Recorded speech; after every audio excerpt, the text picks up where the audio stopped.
বাজারে বেশ সস্তা, সকলেই বাড়িতেই ফুলকপি আসছে। এই ফুলকপি যদি ভিন্ন রকমের করে বানানো না যায় তবে খেতে কিন্তু একঘেয়ে লাগে। আজকে আমি আমার মতো করে বানিয়ে নেব চিলি ফুলকপি। ফুলকপিগুলো গরম জলে হালকা করে ভাপিয়ে নিয়ে একটা বাটির মধ্যে ময়দার কর্নফ্লাওয়ার হাফ করে নিলাম, তার মধ্যে নুন, গোলমরিচগুলো আর কাশ্মীরি রেড চিলি পাউডার দিয়ে একটা ব্যাটার বানিয়ে নেব। ফুলকপিগুলো এই ব্যাটারে ডুবিয়ে রিফাইন তেলে লাল লাল করে ভেজে নেব। এই পকোড়াগুলো খেতে এমনিই এত সুন্দর হয়, অতএব যখন বানাবে 2-4টে কিন্তু বেশি বানিও।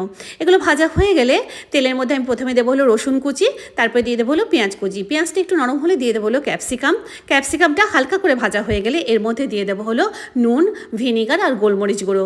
দিয়ে দেবো হলো 2টো কাঁচা লঙ্কা, দিয়ে soya sauce, green chilli sauce আর হলো টমেটো সস, আবার কাশ্মীরি রেড চিলি পাউডার দেবো যাতে সুন্দর একটা কালার আসে। কয়েকটা চিনি ছড়িয়ে দিলাম যাতে একটা টক মিষ্টির স্বাদ পাই। এবার ভেজে রাখা ফুলকপিগুলো দিয়ে দিলাম, সমস্ত খুব ভালো করে মিক্স করে নেব। এবার কর্নফ্লাওয়ার হাফ চামচ মতো নিয়ে একটা জলে গুলে দিয়ে দেবো হলো কাঁচা লঙ্কা কুচি আর ছড়িয়ে দেবো হলো ওপর থেকে সাদা তিল।